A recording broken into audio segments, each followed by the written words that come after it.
A gente está diante de vários sinais de uma grande crise no mercado financeiro para 2024. Inclusive, o Banco Mundial já alertou sobre isso, principalmente em países emergentes, como é o caso do Brasil. E até a ONU está na mesma linha, com um alerta de várias crises globais e um risco no longo período que traria um baixo crescimento para o mundo. E aí você pega isso, mais a soma de grandes investidores do mundo todo alertando para as próximas crises, como é o caso do Howard Marks, um dos maiores gestores de fundos do mundo, ou como é o caso do Ray Dalio, que disse que as coisas do jeito que estão agora ainda vão piorar. E é por isso que eu tô fazendo esse vídeo hoje, para te mostrar por que tem tanto medo para uma crise que vai acontecer no ano que vem, em 2024. 2, o que é que já está acontecendo dessa crise. E 3, o que fazer para investir bem, proteger seu capital em qualquer cenário. E antes do vídeo começar, me responde aqui embaixo. Você acredita que a gente está prestes a entrar numa crise mundial?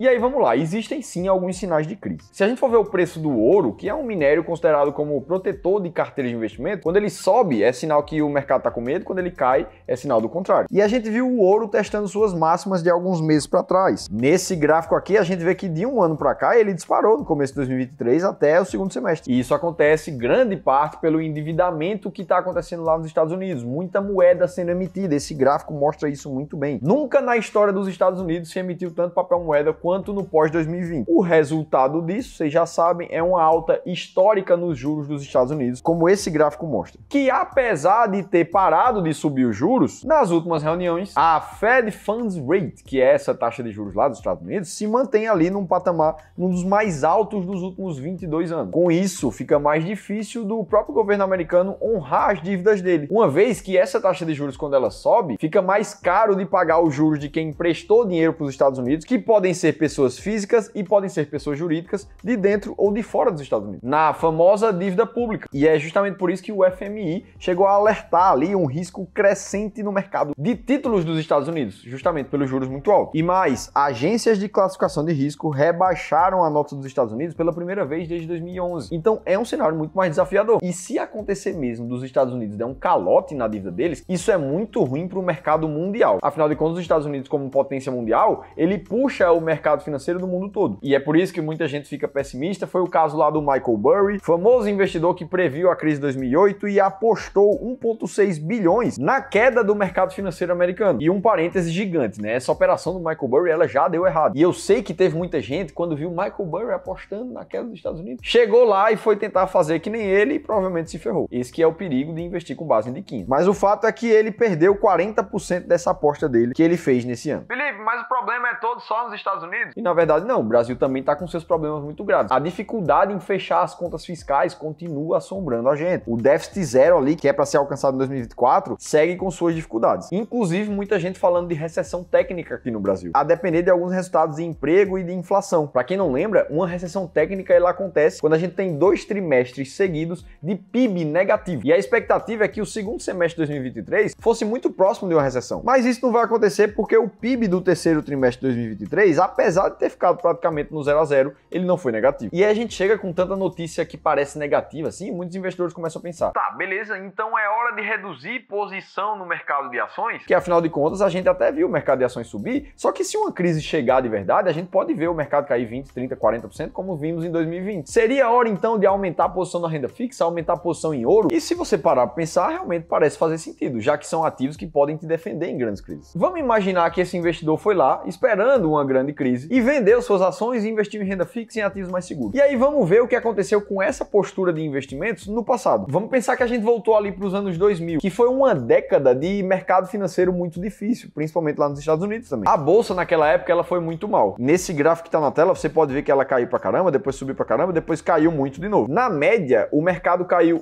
1% ao ano para quem ficou investido de 2000 até 2010. Só que aqui entra um grande ponto. Até pouco antes dos anos 2000, o mercado lá dos Estados Unidos estava eufórico. Ninguém nem falava em crise. Pelo contrário, eles estavam muito otimistas naquela época. Inclusive, foi lançado um livro prevendo que o índice Dow Jones, que é um dos principais índices de ações dos Estados Unidos, iam bater 36 mil pontos, como mostra essa capa aí, ó. Esse livro foi lançado em 1999. E naquela época, o que a gente via era o Dow Jones aqui sendo negociado aos seus cerca de 9 mil pontos. Ou seja, para ele bater os 36, ele tinha que quase quadruplicar o investimento de quem estava no índice. Isso em cerca de 5 anos, já que a expectativa do livro ali era que ele batesse 36 mil pontos entre 2002 e 2004. Na prática, o Dow Jones só bateu 36 mil pontos em 2021. E aí qual é o ponto aqui? É que quando na verdade a bolsa ela tem um período de alta, as pessoas começam a ficar mais otimistas. E quanto mais otimistas, elas tendem a comprar mais bolsa. E o contrário também é verdade. Quando a gente tem uma queda, principalmente por um período muito longo na bolsa, o pessimismo começa a aumentar e as pessoas acabam tirando cada vez mais dinheiro da bolsa. E isso aqui fica muito claro nessa imagem, que mostra a comparação do sentimento dos investidores aqui em preto e a performance da bolsa de valores lá dos Estados Unidos. Perceba que de 92 até 2000, o período que a bolsa só subiu, a confiança das pessoas também praticamente só subiu. Ou seja, nesse período aqui pré-2000, tinha muita gente investindo no mercado americano. E aí logo depois veio a crise ali do pós-anos 2000, que foi a bolha dos .com, a confiança ficou meio de lado até chegar em 2008 e despencar novamente. E então a gente volta para um novo ciclo de alta no mercado americano, onde a confiança voltou para patamares muito altos. E de novo, nesse momento de confiança muito alta, pré-Covid aqui, muita gente estava investindo na bolsa. Ou seja, nos momentos de otimismo exacerbado é onde mais tem entrada de capital, mas são os períodos que normalmente estão mais perto de uma grande queda na bolsa. E o contrário também é verdade. Após uma grande queda, quando está todo mundo pessimista, a gente chega cada vez mais perto de um ciclo de novas altas na bolsa. No Brasil não foi nada diferente disso. Olha essa tabela aqui que mostra o desempenho da bolsa ano após ano e a entrada ou a saída de investidores nesses anos. Perceba que, por exemplo, em 2007, quando era um dos auges da bolsa aqui no Brasil, subindo 43%, depois de já ter subido 32% em 2006, a gente teve um dos recordes de entrada de pessoas investindo na bolsa naquele ano. Logo em seguida, em 2008, quando a bolsa caiu 41 pontos, a gente teve pessoas resgatando seu dinheiro naquele período. E isso se repete por várias vezes. 2014, 2015, 2016, onde a gente vivia uma crise nacional e a bolsa estava muito mal há anos, a gente teve várias saídas seguidas de investidores. E essa tabela mostra isso se repetindo ano após ano. E com isso tudo aqui, eu quero chegar a 3 grandes conclusões. Primeiro de tudo, as quedas, elas são normais no mercado. Essa imagem mostra isso muito bem, onde no histórico do índice Ibovespa, a gente viu o mercado cair por vários anos seguidos. Só que a gente também viu ciclos de alta que chegaram a multiplicar o capital dos investidores por 29,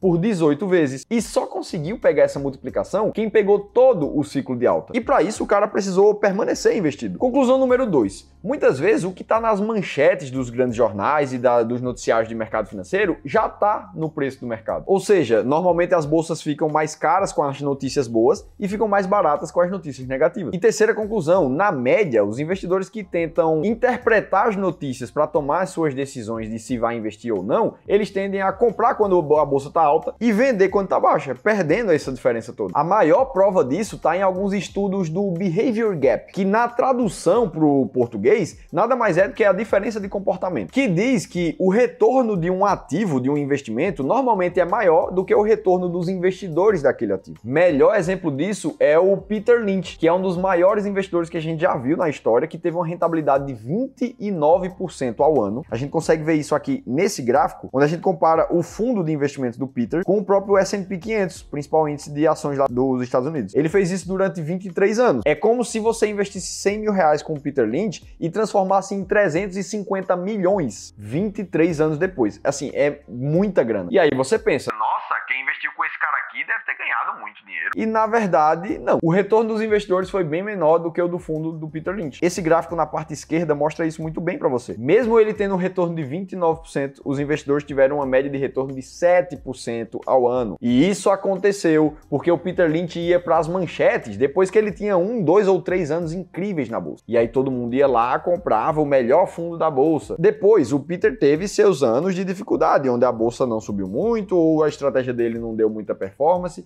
e nesse momento as pessoas saíam do fundo do Peter, passavam para renda fixa, para outras estratégias. E é aqui que a gente encontra o Behavior Gap. Tudo isso pelas variações emocionais, pelos impulsos da pessoa. E aí, beleza, mostrado isso, volta para o presente. O que é que a gente tem dos sinais realmente da crise para 2024? Bom, a gente tá vendo a inflação lá nos Estados Unidos um pouco mais controlada. Essa imagem mostra para você, apesar da gente ter batido 9% em junho de 2022, a inflação dos Estados Unidos voltou para 3%, que ainda é acima da meta deles, de 2% ao ano, só que isso já começa a dar sinais de que o Fed parou de subir os juros e tá pensando em voltar a cair juros lá. Foi isso que foi dito na última reunião deles, que aconteceu em dezembro. E aí isso tudo volta a trazer otimismo para os investidores. Só no último mês a bolsa subiu quase 5% lá, e de um ano para cá já são 18%, mesmo com isso tudo. Com isso, o otimismo melhora, o pessimismo reduz. A gente consegue ver isso muito claramente no índice VIX, que é o índice usado lá nos Estados Unidos para entender o sentimento dos investidores se tá bom ou se tá ruim. Quanto mais baixo tá o VIX, menor é a percepção de risco no mercado, ou seja, menos os investidores estão esperando uma coisa ruim. E a gente chegou nos menores patamares de VIX desse ano de 2023. E olhando num período mais longo, esse é o menor VIX desde o período pré-pandemia, onde a bolsa estava só subindo nos Estados Unidos. E aí tudo começa a se repetir. Otimismo voltando, bolsa sobe e os investidores começam a comprar na alta. Quando tudo estava parecendo mais arriscado, os investidores começavam a vender e ir para renda fixa. A fórmula para fazer o behavior gap acontecer, ou seja, perder dinheiro na bolsa. Só que para quem controlou a emoção nesse período todo, o retorno dos investimentos veio. Inclusive eu te mostro detalhes de como você pode investir em qualquer período, seja na crise, seja na alta da bolsa, tudo num livro digital que eu escrevi aqui junto com o time do Clube do Valor, chamado Onde e Como Investir R$1 Milhão.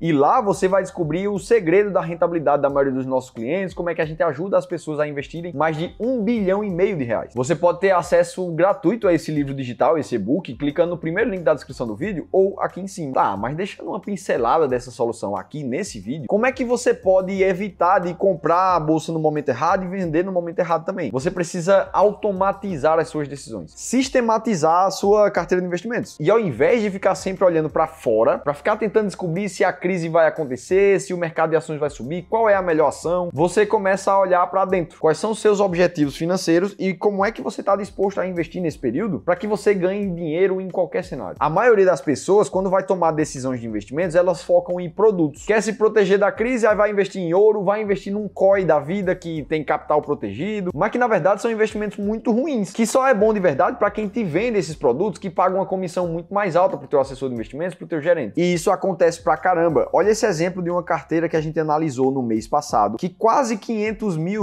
investidos ali tinha mais de 13% em COI. Ou essa outra aqui de 590 mil com mais de 16% em COI. Isso tudo te faz, além de ter um produto muito ruim na tua carteira, restringir a tua liquidez. Tu não consegue pegar esse dinheiro de volta antes de 5 anos. O que a gente busca fazer aqui com os nossos clientes do serviço de Wealth do Clube do Valor, onde a gente já aconselha e gere mais de R$1,5 bilhão de reais, é começar pensando em você, nos teus objetivos financeiros, no teu perfil do investidor. E aí disso a gente desenha uma alocação de carteira ideal. Com quantos por cento da tua carteira você quer em renda fixa e quantos por cento você quer em renda variável, por exemplo. Isso tudo independente do cenário que a gente tá vendo mundialmente. Para depois disso montar estratégias muito claras de como selecionar ações, como selecionar renda fixa. E o mais legal disso tudo é o sistema de rebalanceamento. Ou seja, você decidiu lá que quer 40% em renda fixa, 60% em renda variável, e aí a gente tem os mercados subindo muito. A bolsa subiu pra caramba. A tua carteira vai acontecer algo desse tipo. A renda variável foi para 64% e a renda fixa foi para 35%. Nesse momento, o que você vai fazer é vender ações, fundos imobiliários, seja lá o que for, e comprar renda fixa. Ou seja, você vai vender na alta quando os teus ativos deram mais rentabilidade e vai comprar na baixa quando os teus ativos caírem, que é justamente o segredo para ganhar dinheiro no mercado de investimento. Tudo isso é possível quando você automatiza as tuas decisões e tira a emoção da frente. Se você quiser entender como a gente faz para automatizar essas carteiras, a gente ainda está com vagas para esse mês, para uma análise de carteira gratuita, onde a gente pega 1 hora dos nossos especialistas de investimentos gratuitamente para olhar para o teu caso específico, ver o que é que pode melhorar para você passar pelas crises muito mais tranquilo, dormir sabendo que teu dinheiro está protegido e ainda assim saber que você está na melhor performance possível para ganhar mais dinheiro na bolsa ou nos ativos de renda fixa, seja lá o que for. O único pré-requisito é que você tenha pelo menos R$300 mil para investir. E se esse for teu caso, eu vou deixar um formulário aqui em cima para você preencher, que um de nós vai entrar em contato contigo. Dito isso, fica muito mais claro como você vai se proteger das crises e entender principalmente o cenário que a gente está vivendo agora. Se você quer continuar aprendendo aqui no YouTube, assistir esse vídeo onde eu te mostrei quanto de dividendos eu recebi por investir 17 anos seguidos nas ações da Thaís. E se teve pelo menos uma informação que fez sentido para você no vídeo de hoje, deixa o like aqui embaixo, se inscreve no canal Seu Dividendo que eu tô te esperando no próximo conteúdo.